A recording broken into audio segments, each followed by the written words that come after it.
All right, Shabbos, good morning. Good morning. Let us begin by thanking all of our sponsors. To thank our TALMUD TORAH sponsors for the month of Tishrei.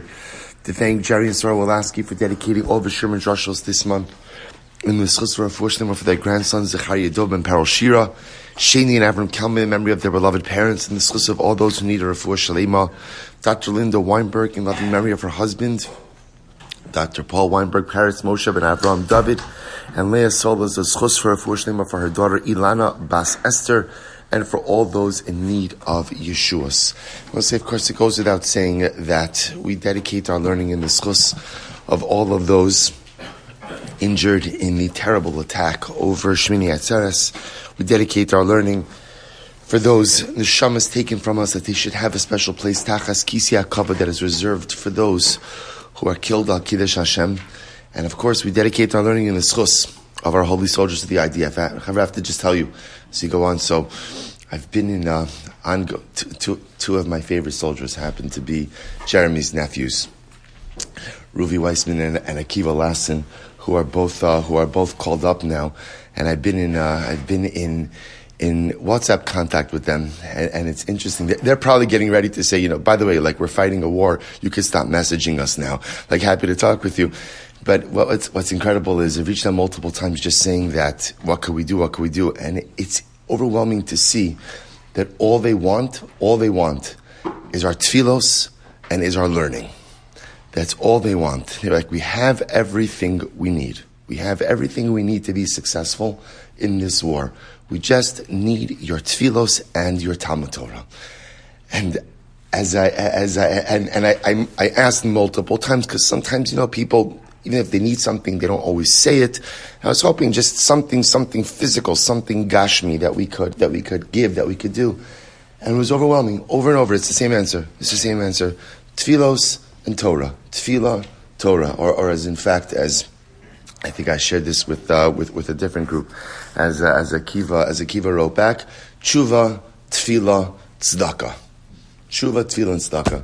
And I have to tell you that when I got these responses, I said to myself, with an army like this, and with soldiers like this, there is no way that we won't be successful. Mika Amcha Yisrael, who has an army like this, of beautiful young Jewish soldiers, who, when asked what they want, they're not asking for our gashmios, they're asking for our ruchnios. And Chavra, it's an incredible mussar for us, because the truth is, this is the time for us to redouble our efforts. If that's what we're being asked for, then at the end of the day, how could we not deliver on that? How could we not daven with a little bit of extra kavanah? How could we not make sure to keep a sefer tehillim with us, and just a few kapitlach over the course of the day, so that hopefully over the next few weeks, Halavai, this conflict should not go on that long, but finish sefer tehillim for learning, maybe to make sure that, if we're able to come to Shira on time, or even just like a few moments early, just a commitment. If there are young Jewish soldiers fighting war, which means they're giving up their sleep.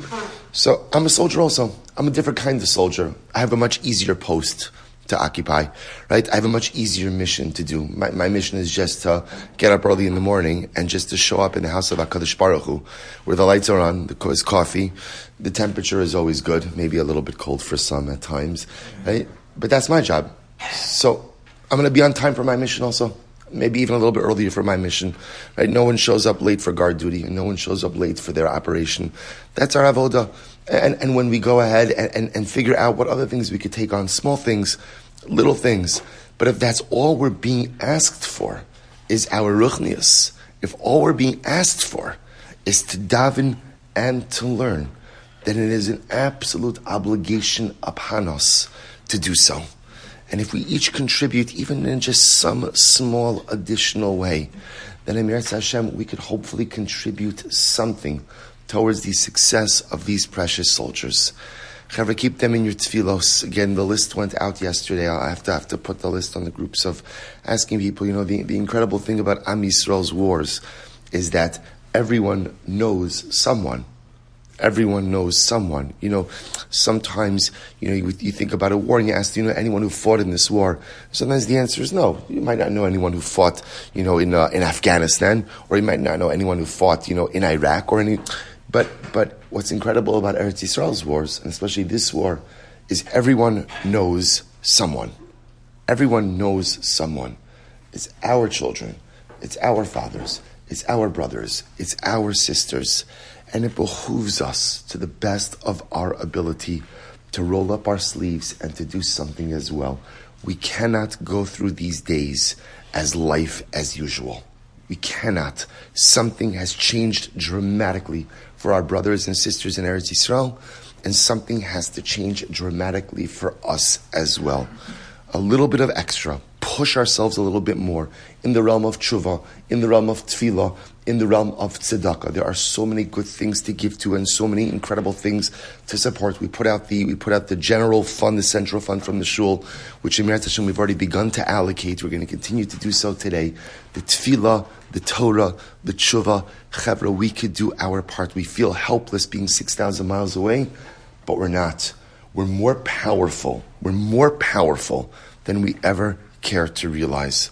But we just have to be willing to push ourselves a little bit harder to be there for our brothers and sisters in Eretz Yisrael. Halavai nuschus of the incredible efforts of our soldiers, the incredible efforts of our brothers and sisters in Eretz Yisrael, and yes, the incredible efforts of diaspora Jewry as well. In Meretz Hashem, Am Yisrael will be successful now, and with Siyata Dishmaya Meretz Hashem for all eternity. All right, let's say with that, let us begin. We have a lot to do today, Baruch Hashem. A lot to do today. Okay, today's daf. Sorry. Today's daf in Meretz Hashem is Nun Ches. We are beginning in Meretz Hashem at the 2 dots on Nun Zayin Amud Beis. The Chulin Shenishchetu Ba'azara.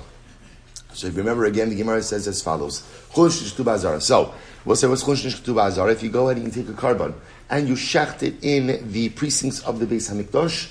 So you take a non-carbon, non-consecrated animal, shecht it in the precincts of the Beis Hamikdash. That is called Chulin Shenishchetu Ba'azara. So that is also, you're not allowed to do that. You're not allowed to do that. And Halacha L'maisa, the Mishnah said, if you did that, you can't be Makadesh a woman with that. So it says, from where do I know this? Where do I know this? Rabbi Yochanan Mishra Meir, Amar Torah, is interesting. Shachot li b'shali, b'shacha. The Baruch essentially says, so do me a favor. You shecht my animals in my home, and shecht your animals in your home. Right? So mashali b'shalcha aser. Just like if you shecht my animal, so you shecht a carbon in my home. If you shecht my animal, my carbon in your home, it is aser. Af shelcha b'shali aser. So if you shecht your animal, right, in my home, it's aser as well. That's called chulin shenishchetu ba'azara. Shechting my animal, personal use animal, in the home of the Ribbon Shalom will be aser. Imashali b'shalcha anush kares. Well, if that's the case, we'll say if you go ahead and you shecht a carbon in an individual home, that is punishable by kares. Af shalcha b'shali anush kares. So would you say that both say would you say that chulin shenishchetu ba'azara is kares? The answer is it's not. In other words, if you shecht an unconsecrated animal in the Beis Hamikdash, it is aser, but it's not kares. Amar Kra, the pasuk said, "V'al Pesach o al Moed lo hiviu lahakriv karban laHashem b'nichras." So we'll say the pasuk talks about when speaking about shechting a carbon outside of the Beis Hamikdash, that's when it's punishable like kares. So the Gemara says, "Al carbon anush kares, al chulin shenishchetu ba'azara ein anush kares." So if you shecht a carbon in private precincts, in a private home, i.e. outside of the Beis Hamikdash, it is punishable by kares. But if you shecht a chulin animal inside of the Beis Hamikdash, it is not punishable by kares. So we'll say if that's the case, then remember you could ask a berach, you could ask a kash on the comparison. So we'll say maybe there's not a comparison. Remember again, we'll say the Gemara wanted to say, how do you know that chulin shenishchetu ba'azara?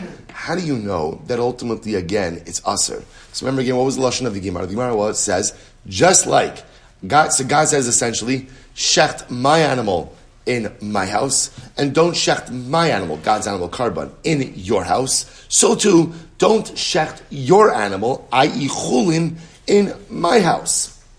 The problem with the comparison is that the punishments are not equal. The punishment for shechting a carbon outside of the precincts of the Beis HaMikdash ultimately, again, is kares, but yet again, there is no kares for chulin shenishchatu ba'azara. Rather, Rava says this from here. V'shachatu, v'shachat oso, v'shachat oso. So we'll say there are three extraneous phrases. Ultimately, again, in this particular context of karbanos. So tlasa krayi siri. What do the three extraneous phrases teach us? So the pasuk says it's actually a fascinating pasuk. So we'll say this is interesting. In the desert, when we had the Mishkan, if you wanted to eat meat, right? For dinner on a Tuesday night, you wanted to have meat, which of course is interesting because the Maisa there was man. Although even with the man, it appears that people still did consume other food as well if they wanted to. So if you wanted to eat meat, you had to bring a carbon, and then you would get the meat of that carbon. There was no such thing as just shechting an animal for private consumption. Every time you shechted an animal in the desert, you had to go ahead and do it in the Beis HaMikdash. So essentially, it would be a shlamim. You'd offer up a shlamim, and then that's how you would get meat. The first time that just shechting a chulin animal without bringing it to the Beis HaMikdash is when we enter into Eretz Yisrael. So we'll say, so the pasuk that the Gemara is quoting over here is actually interesting. The pasuk the Gemara is quoting is Ki yerchak mimcha makom asher yivchar shel kach lashum shemo sham. So when God's home is too far from you. When is God's home too far from you? When you enter into Eretz Yisrael. And not everyone is camped around the Mishkan or camped around the Beis HaMikdash. So suddenly the Beis HaMikdash is at a distance. We'll say that's when there's the ability to offer up what we call basar taiva. So basar taiva just means stam. You want to eat meat. You don't have to bring the animal to the Beis HaMikdash. So we'll say, the Gemara says, B'richot makom ata zoveach, tetazveach makom karov. You're allowed to go ahead and offer up a private animal if you live far away from the Beis HaMikdash, but maybe not if you live close. Prat l'chulin shlo yishchatu ba'azara. So we'll say this comes to exclude a chulin animal. That a chulin animal, in other words, a totally once we are in Eretz Yisrael, if you want to offer up a totally chulin animal, i.e., it is not for any type of sacrificial purpose, you offer that up outside of the Beis HaMikdash. Ve'eli ela tamimim haroim mikarev. I only know this applies to unblemished animals that, technically speaking, are fit for sacrificial offering. How do you know that it also applies to blemished animals? Mar bani is balim mumin shekein mina machshir. Balim mumin are also included because even though a bal mum itself can't be offered up, it is part of the species that could be offered up. How do you know that it comes to include non-domesticated animals as well? Because Zechariah is shechted just like a behema.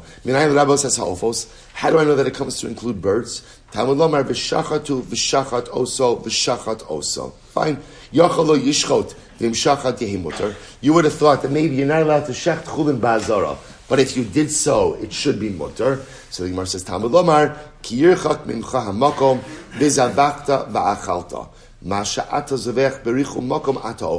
which you offer up outside of the Beis HaMikdash, i.e., chulin offered up outside of the Beis HaMikdash is fit for consumption. But you are not allowed to go ahead and eat chulin that you offer up in a place that is close. We'll say the place that is close is a reference to the Beis HaMikdash. Prat l'chulin shenishchetu la'azara. Ve'in ela tamimim. I don't know that applies to Amla Mishnah. I was supposed to tap up Nun Ches. I apologize, I'm going quickly through this. So we'll say, but again, just to keep your eye on the ball, remember, we have a statement. What's the statement? You can't be Mekhadesh a woman with Chulin Shenishchetu Ba'azara. I know, that's a real downer, right? You can't break. So I'll say, so just trying to figure out this. How do I know that Chulin Shenishchetu Ba'azara is Aser? That's the whole drasha. So the Gemara says, Ili Ela Tamimar Uli Karif, tap up Nun Ches. I don't know if this applies to unblemished animals that are fit to be offered up. How do I know that it also applies to blemished animals? So the Gemara says, Mar ba'ani bali mumin shekein min hamachshir. Because a bali mumin abose, as much as a blemished animal cannot be offered up, it is part of the species that can be offered up. How How do I know that it comes to include non-domesticated animals? Because Zechariah is subject to shechita just like a behema. We'll say 4 lines down from the top, 58a. How do I know that it comes to include birds? V'shachat also. Extraneous phrases. So we'll say, now watch this. I would have thought. So fine. So now we have the drasha. So we'll say just an important Jewish history fact.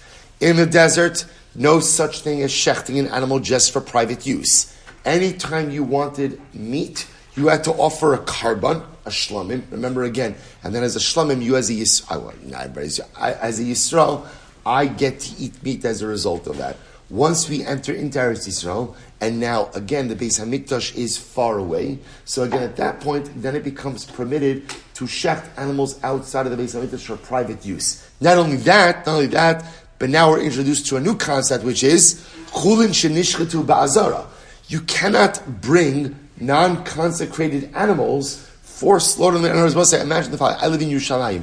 Halavai, we should be zocha. I say, I live in Yerushalayim, so I figure, you know what? I'm only having my private animal, but how beautiful would it be if I brought my animal to the Beis Hamikdash to go ahead and shecht it? If you think about it, it really does sound beautiful. It's not a carbon, but again, I just want to bring my private animal to the Beis Hamikdash to be shechted. Sounds beautiful, only one problem, which is it's biblically prohibited, right? Only a small little detail. That's called chulin shenishchetu ba'azara. So I will say, so now watch this. So now we've established the isser. I would have thought, I would have thought, fine, not allowed to do it, but if I did it, I could give it to my dogs. So I will say, what does it mean I can give it to my dogs?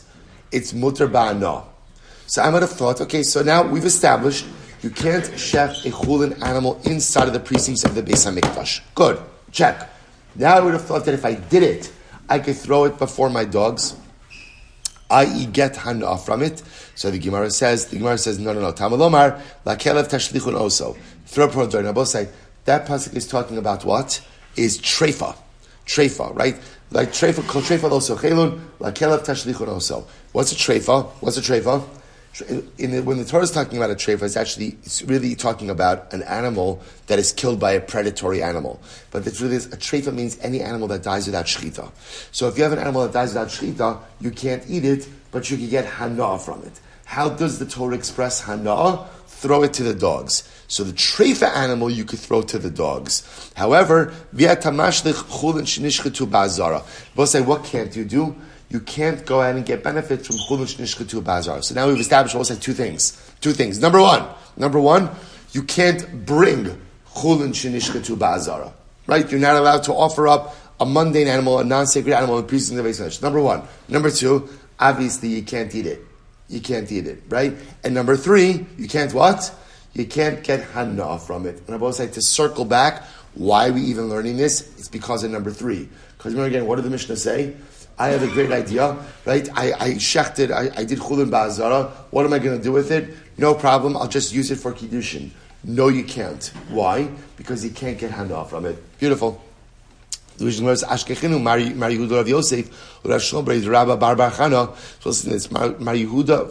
Yehuda found Rav Yosef and Roshua Beri de Rabba Bar Bar Chana. Kaimi apischa de Bei Rabba. They were standing in front of the home of Rabba. Amaluhu, so Mar Yehuda said to them, Tanya, Hamakabish Repetar Chamor Bebasar Bechalav Bechul Shnishchatu Ba'azara, Rabbi Shimon Omer Mekudashas, V'chamrim Omer Ein Mekudashas. Wow. So also listen to this. So apparently there's an opinion that says, Rabbi Shimon says, that if you do use Chulin Shnishchatu Ba'azara, ultimately, I'm focusing on that one right now, for Kiddushin, it does work. The Chum say it doesn't work, but Rabbi Shimon says it does work. Amma chulin shenishchetu ba'azara, the Rabbi Shimon lav daraisa. So Mar Yehuda says, what do you see from here? Abba say, what do you see from here? That at least according to Rabbi Shimon, chulin shenishchetu ba'azara, ultimately again is not asr midaraisa. V'haraya, what's the proof to that? You could use it to affect Kiddushin. So the Gemara says, Raminhu, Rabbi Shimon Amar chulin shenishchetu ba'azara yisrafu. But Rabbi Shimon also said that chulin shenishchetu ba'azara ultimately again should be burnt. V'chin chaya shenishcheta ba'azara. So it's right. So ishtiku. So we'll say, so Mar Yehuda posed this question to these other rabbanim, and they were quiet. They didn't have anything to answer. Asli came to Rabba. They came up for Rabba. Amar lehu palga ukmenaichu. So he said to them, palga, the contentious one. That's how he was referring to Mar Yehuda, right? The contentious one, right? Ukmenaichu has stumped you. Hacham asking him, what's the case over here? Shenishchata v'nimtzeis treifa. Rabbi say, what's the case of chulin shenishchatu ba'azara that Rabbi Shimon says that you're allowed to use for Kiddushin? What's the case? It's a case where he shechted the animal, but it was found to be a treifa. It was found to be a treifa. So I said, listen to this. Why? Rabbi Shimon l'tamei d'sanya hashochet es ha-treifa v'chin hashochet v'nimtzes treifa zeh v'zeh chulin ba'azara and Rabbi Shimon maftir b'hana. So I will say this is a so Rabbi said Rabbi Shimon's position, which by the way we reject. Rabbi Shimon's position is a very specific one. Rabbi Shimon says that if you shecht chulin ba'azara and you find the animal to be a treifa, and I was going back to yesterday's daf. There are two ways an animal can become a treifa, right? What are the two ways? Number one, right? Either a precondition, a previous condition, right? The animal has some other condition from which it would have died from within a year, or during shechita itself, right? If let's say you tear one of the simanim instead of cutting it. So I will say, Rabbi Shimon holds that if you shecht chulin ba'azara and the animal either becomes a treifa or was a treifa, it's not asr ba'ana. Why? So we'll say this goes back to yesterday's daf. Rabbi Shimon holds shchita she'ena re'uya lo shmei shchita. He holds that a shchita that is not a proper shchita is not shchita. So therefore, again, he holds that if you shecht chulin ba'azara and it turns out the animal was a treifa, it's never really shchita, and therefore, if it's not shchita, it's not chulin ba'azara. If it's not chulin ba'azara, then what? Then the animal's not asr. Then the animal's not asr ba'ana. We reject that. We reject that position. As you pass like the chamim, ultimately get chum osrim. Okay, fine. I both say bottom line. Take away for us. Cannot, right? Chulin shenishchatu ba'azara. Right? Number one, it is asr. You're not allowed to do it. The process itself is asr. Number two, it is asr ba'achiva. Number three, it is asr ba'ana, and therefore cannot be used for kiddushin. Interesting historical fact which we emerged from this sugya with. In the desert, there was no such thing as basar taiba, just shechting an animal for private consumption. Anytime you wanted meat, ultimately you had to bring a carbon and you would eat meat from that. I'll tell you something interesting. Just the Azan Torah brings down, why is it, if you notice, when Klal Yisrael entered into Eretz Yisrael, so there were two tribes that wanted to settle on the Transjordanian lands, right? Ruvain and Gad. Menashe split later on, but Ruvain and Gad. Why did Ruvain and Gad want to settle on the Transjordanian? Why did they want to settle in the lands of Sichon and Og? Why? They had a lot of livestock. Asks the Azan Torah, why did just Ruvain and Gad have a lot of livestock? In other words, like, what's the pshat? Like, everybody left Egypt with the same amount of riches, right? Why did they have flocks that were so much larger than the rest of the tribes? And he says something amazing. Because Reuven and Gad were the only tribes who only ate man during their 40 years. They did not slaughter animals for meat. Isn't that incredible? All they wanted to do was to subsist on the man of the Ribono Shel Olam. And so that's why their flocks were so much bigger than the other tribes, which of course is so ironic because when they asked to sell the lands of Sichon and Og, Moshe Rabbeinu suspects them of what? Right? He's scared that they don't want to go into Eretz Yisrael. He thinks it's like Meraglim take two. But Lamaisa, their desire to settle these fertile lands for grazing lands were a result of their overwhelming emunah. All they wanted to do was eat man over the course of 40 years. They didn't want to eat regular food. Why would you take regular food if you have the Ribono Shel Olam's food being given to you every single day? And as a result, such large flocks, they wanted the lands of Sichon and Og. Incredible. Okay, let's go weiter. So, Machron, V'Kiddush V'Nei Mekudesha. So we'll say, in any of these items in the Mishnah, right, all of these items that are prohibited for Hana, so the Mishnah said, if you take these items and you sell them, ultimately again, and you use the money for Kiddushin, it works. So both sides. So remember again, if you go back through the list of the Mishnah, Arla, Klaya Kerem, Shar HaNiskal, Egla Rufa, the birds of the Metzora, the hair of the Nazir, Peter Chamar, basar, b'chalav, chulin shenishchetu ba'azara. So you can't be mekadosh with any of these items.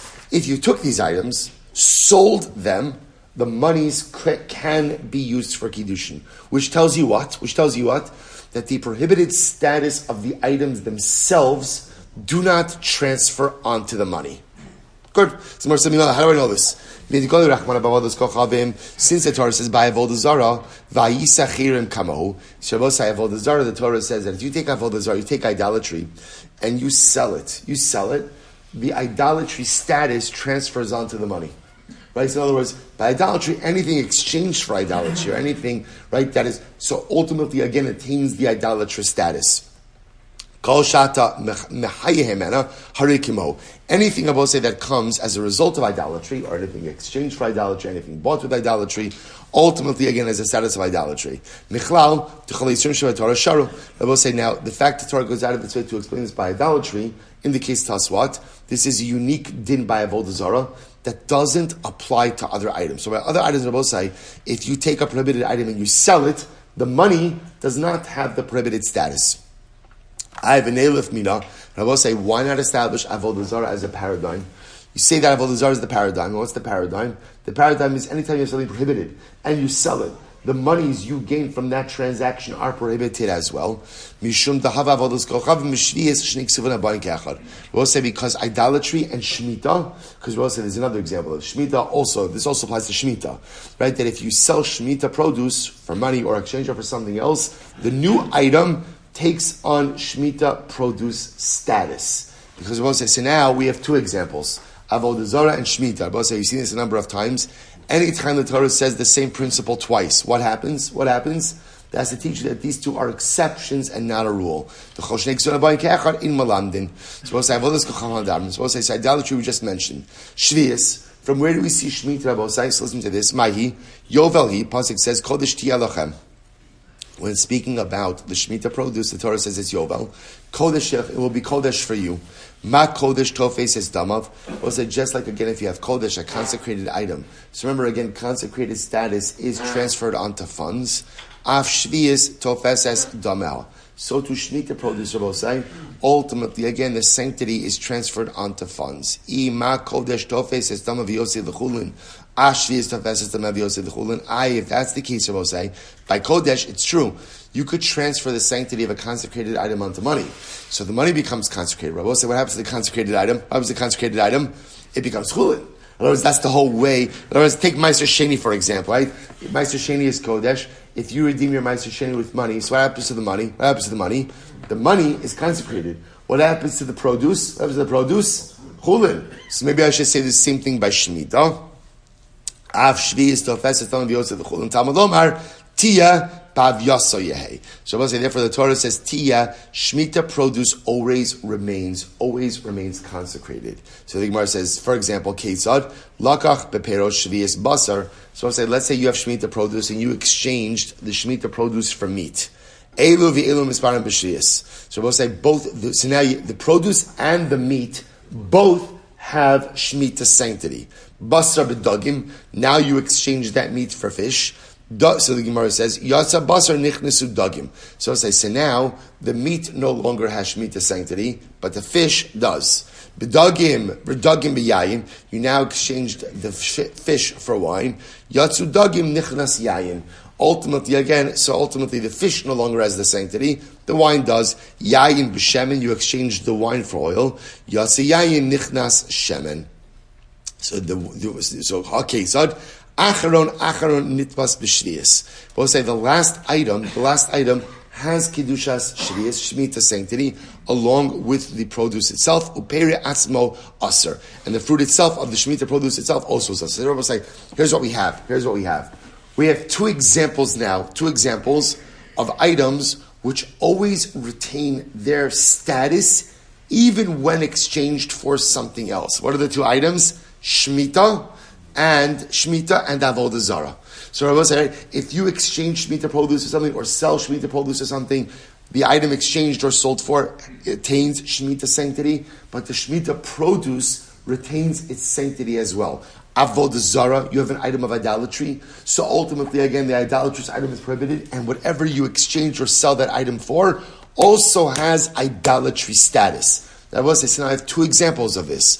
What happens whenever you have two examples? Shnei ksuvim habayin ke'echad ein melamdin. So this is not the rule, rather this is the exception, which tells me that by everything else, what's the halacha? Say, if you take a prohibited item and you sell it, what's the halacha? What's the halacha? The money is permitted, right? The money is permitted. The money is permitted. So therefore, again, in all of these cases in the Mishnah, when I have these, so I can't be mekadesh with any of these prohibited items. But if I sell them, ultimately, again, the funds are permitted for use. So the Gemara says, Hani chalamanda amar ein malamdin. So that's fine according to the opinion that says shnei ksuvim habayin ke'echad ein malamdin. Ela lamanda amar malamdin Michael Mimar. I will say, but there is an opinion that says that shnei ksuvim habayin ke'echad malamdin. If that's the case, then avodah zarah and shmita should maybe come together to form the paradigm. And maybe the paradigm is that every prohibited item not only retains its status, but what? Even when sold, whatever you sell it for, exchange it for, attains that prohibited status as well. So the Gemara says, mi'ute ksive. No, because there are two exclusionary phrases written both by Avodah Zarah and by Shemitah. Ksiv hacha ki cheremu. Well, it says by Avodah Zarah, ki cherem hu. That's the emphasis. Who? Avodah Zarah has this ongoing, unchangeable status that is also transferred to anything else. Uksiv hasam, and it says by Shemitah, Yovel he in midi achrin lo. So I'll say, so therefore the Torah goes out of its way to write these exclusionary phrases of who and he by Avodah Zarah and by Shemitah, teaching that these particular statuses only apply to Shemitah and Avodah Zarah. So therefore, both sides, beautiful sugyas today, and really they come together so nicely. So I'll say, so therefore, the Mishnah goes through the list of items that I can't use for Kiddushin. What's come down there? Why can't I use these items for Kiddushin? The items listed in the Mishnah? Because they are all aser bahana. Can't get benefit from it. However, if you take any of these prohibited items and you sell them, you could use the proceeds from the sale to go ahead and affect Kiddushin. Why? Because the prohibited status of the items does not transfer onto proceeds from the sale or exchanges, for that matter. If you exchange these prohibited items, there are only two items that exist in halacha, where ultimately the prohibited status devolves upon anything that is sold for or exchanged for. Those two items are Avodah Zarah and Shemitah produce. So you sell Avodah Zarah, those funds are prohibited. You exchange Avodah Zarah for something, that item is prohibited. Shemitah, same halacha. Incredible. We'll say new Mishnah. Nun ches amud aleph. Hamikadesh b'trumos u'b'maisros u'matanos. We'll say interesting case here. If a man has mekadesh a woman with truma, or with meiser, or matanos. Now we'll say matanos in these cases, we'll say is a kohen, right? A kohen, when you shecht an animal, gets the zroa, the lechayim, and the keva. Gets the foreleg, the chest, and the stomach of the animal. That's called matnos kuna. Or mechatos, or you go ahead and you're mekadesh on mechatos. So we'll say this is an interesting case. Mechatos are the waters of the paraduma, or be'efer chatas, or the actual ashes of the paraduma. Harezim mikudeshas. Ultimately, it works. Interesting cases here. Vafilu bi Yisrael. And even if a Jew, right, even if a non-Kohen use these items, ultimately, again, Kiddushin will work. All right, so we'll say, so what would a Yisrael, in other words, so let's play this out just very quickly. So imagine I'm a Yisrael, I have Truma. Now, again, what do I do with my Truma? I give it to a Kohen. Rashi says, the Havamina in the Mishnah is, so how can I be Mekadesh Woman with Truma? I will say because Truma does have a potential financial value for me as a Yisrael. What's the financial value? It's what's called Tovas Hana. Tovas Hana means, as much as I can't consume Truma, as a Yisrael, what right do I have? I have the right to choose which Kohen, right, I give. So Kohanim, be on notice. You guys think you're in control. You're not so in control, right? You have to stay on the good side of us Yisraelim, so that we want to give you truma. I have to give it away, but I can absolutely choose who I give it to. So the havamina is that right to choose who you give it to has a financial value. Says the Gemara, Abra Ula, Tovas Hana Yamama. So Ula says, no, Tovas Hana, the right to choose who to give it to, that doesn't have a financial value attached to it. And therefore, again, you, as a Yisrael, I can't be Mekadesh woman with Truma. So Esevei, Rabbi Abba La'ula, HaMekadesh with Truma so Maisra, so Mataros Mechadas, of the Efer Para, Harizim Kudeshes Afil Yisrael. But the Mishnah says you can. The Mishnah says that I, as a Yisrael, can be Mekadesh a woman with Truma. Now I will say, if I'm a Mekadesh woman with Truma, and I'm a Yisrael, she can't eat it, so what could she do with it? I'm giving her the Tovas Hana. So now she has the ability to decide which Kohen to give it to. So apparently Tovas Hana, the right to decide which Kohen to give it to, is a financial benefit. Amrali Hachabi Yisrael Shenaflo Tvalim Beis Avi Imo Kohen the Kasara Matnos Matanos Shelo Hormu Kimish Hormudamit, which is actually fascinating. No. You know what the case of the Mishnah was? Here's the case of the Mishnah. The case of the Mishnah is Izi Yisrael have a maternal grandfather who was a Kohen. So let's imagine the following case. I, Yisrael, have a maternal grandfather who was a Kohen. My grandfather passed away. In his estate, which his grandson, inherited, is produce. In that produce is Truma. Now, he didn't separate out Truma, but even Kohanim separate out Truma. But say, here's the difference. If you're a Kohen and you separate Truma, guess what you can do with it? You can keep it, right? You have to separate, but you can keep it. So my maternal grandfather, who's a Kohen, passed away. In his estate, essentially is Truma that hasn't been separated, but that's part of the produce. So we'll say, what's the halacha? I, his Yisrael grandson, have the ability to keep that Truma. So we'll say, that's the case of the Now, I can't eat it, but what can I do with it? I could sell it. Because it's my possession now. So again, I can't consume it, but I absolutely can sell it. We'll say, this is very interesting. As opposed to regular Truma, right? I harvest my crop, I have Truma. What can I do with that Truma? What can I do with it? Right? I have to give it away. I can't sell it. It's not mine to sell. I have to give it away. I could choose who to give it to. The Gemara is suggesting the right to choose who to give it to, that is not a financial right. That doesn't have a value. The case of the Mishnah where it says, I can be Mekadesh with Truma, that's a very specific case of where my maternal grandfather, who's a Kohen, died, leaves me produce. In that produce, essentially, is Truma. Now, he didn't separate it, but it's in that produce. I can take that Truma portion, and I can be Mekadesh a woman with that portion. Why? Because I will say, that's sellable. That you can sell. Oh, it's sellable. Then Allah said that has a value, and therefore I can use it for Kiddushin. Incredible. Rabbi Shmuel Silber is Tavas the ability to decide who to give your matnos kahuna to. Is that considered to be a financial value or not? We learned it. But for the Israel, the Mishnah says yes. No,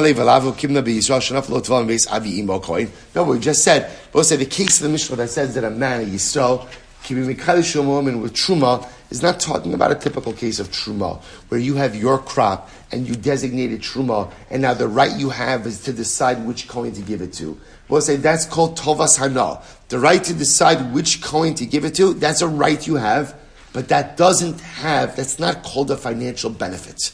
That doesn't have a financial benefit attached to it. The case of the Mishnah that says that you can be mekadesh a woman with truma, that's a very specific case of where your maternal grandfather, who was a Kohen, died, left behind produce. In that produce is truma. Now you, the Yisrael grandson, I own that truma. Now that I own it, I don't have to give it away. I can sell it.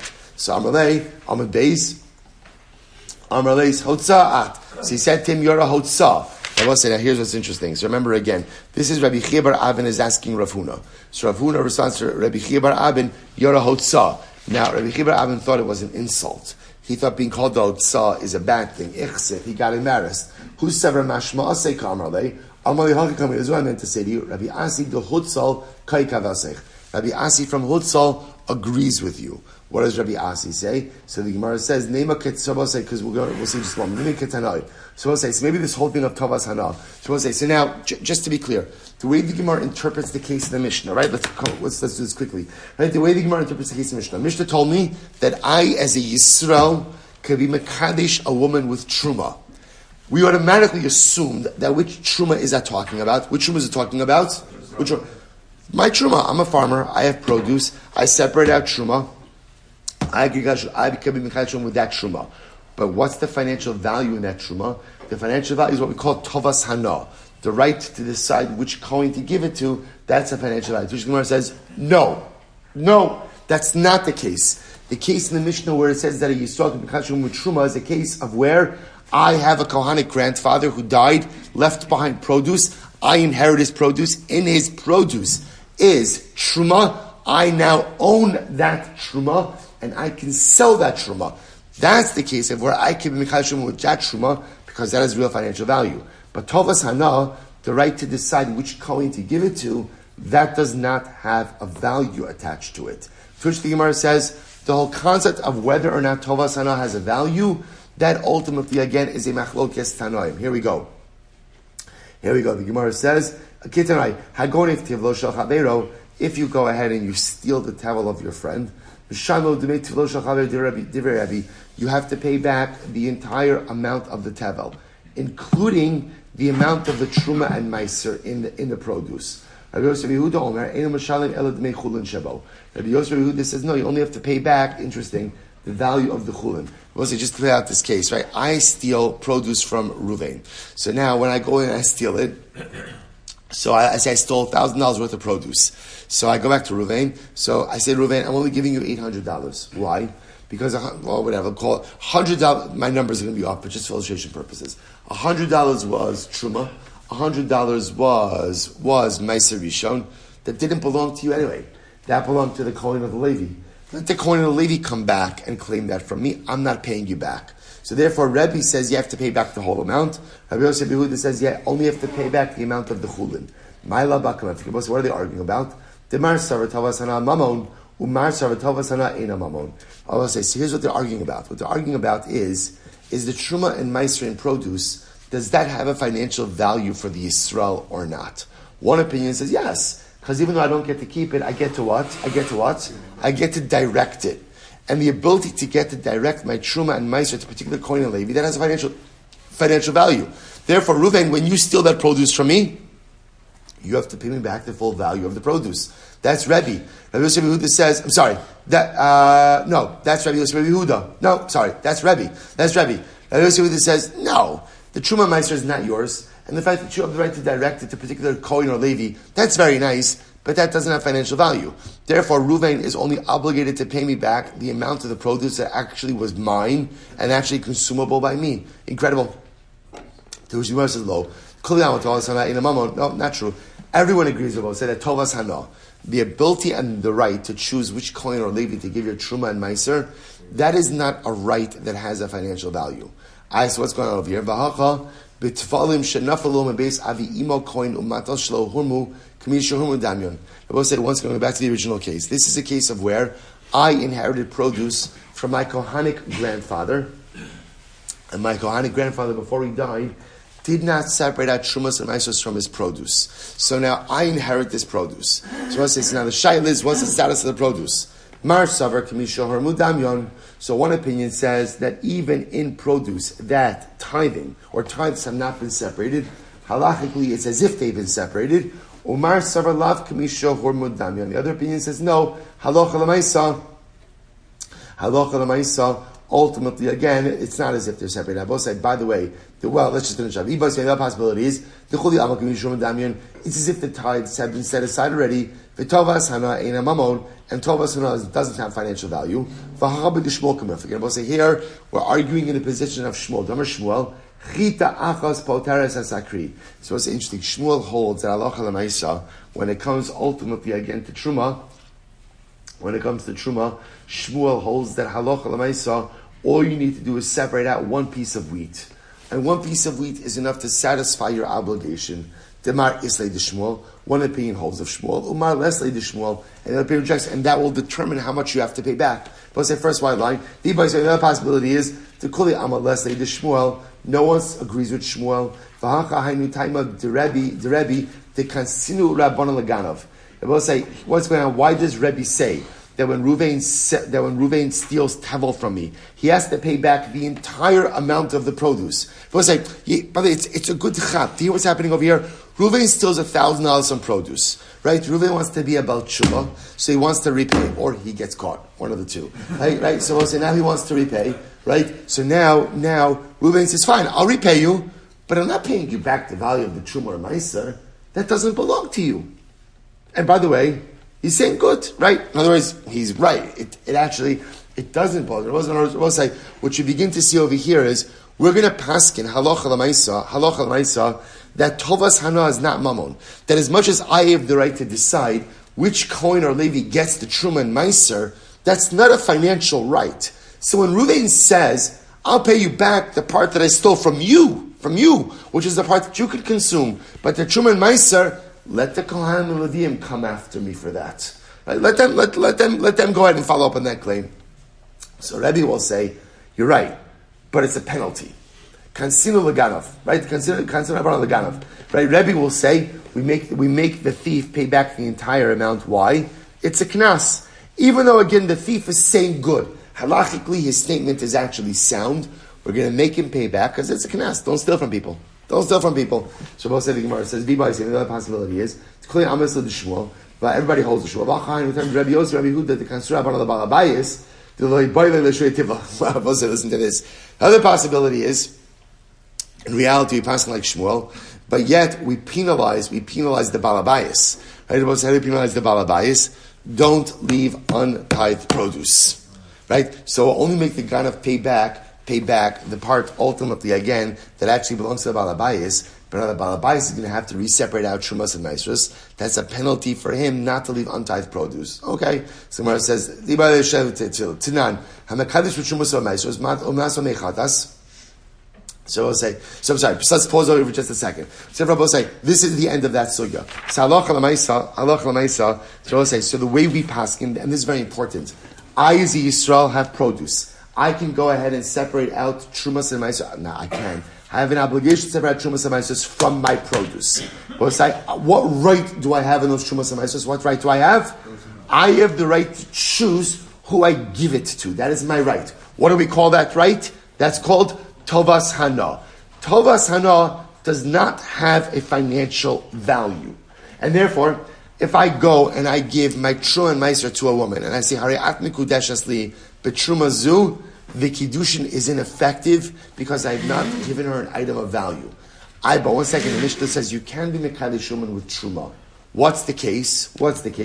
So I'll say that is a case of where my Kohanic grandfather dies, leaves behind produce. In that produce mixed in there is Truma and Meiser. Now I own that produce. So I'll say that is Truma that I as a Yisrael own. I can't eat it, but I own it. Because I own it, what can I do with it? I could sell it. So if I'm a Kaddish woman with that Truma and Meiser, I'll say, then that has a value. That has a value, and ultimately again, Kiddushin works. So that's the case of Truma and Meiser. Let's finish up. Tanan. HaMekadish b'Trumos u'Meisos u'Matanos mechatos u'be'efer para harezu mikudeshes va'ava b'Yisrael. That's the Mishnah. Or Minol ask kasha hanotel schar lodon. So we'll say if a person accepts money to be a judge to adjudicate cases, dinav b'telim. Ultimately, again, his judgments are batal. Which I was saying, because then there's a concern ultimately again of shochad, of bribery. Laha'id, person accepts money to give testimony. Eduso b'teila. Ultimately again, his testimony is batal. Lahazos ulakadish meimav. We'll say if a person accepts money to go ahead and sprinkle the waters of the paraduma, or to sanctify the waters, meimav ve'efer makla. But say accepting payment, listen to this, accepting payment to engage in the process of paraduma, ultimately again renders the waters unfit. So we'll say, so what's going on over here? So remember again, so now what's happening? Actually, we'll say, you know what? We'll stop over here for today. Just a few, I'm going to leave you a cliffhanger. I don't want to rush through. Paraduma deserves its due. It doesn't deserve 1 minute. Okay, so we'll say, so Emir Hashem, we'll pick up with the case of Paraduma tomorrow. We'll say, again, which means Emir Hashem, we'll finish the parak tomorrow. Emir Hashem, we'll say, tremendous shkach, tremendous daf, tremendous meeting. Shkayach.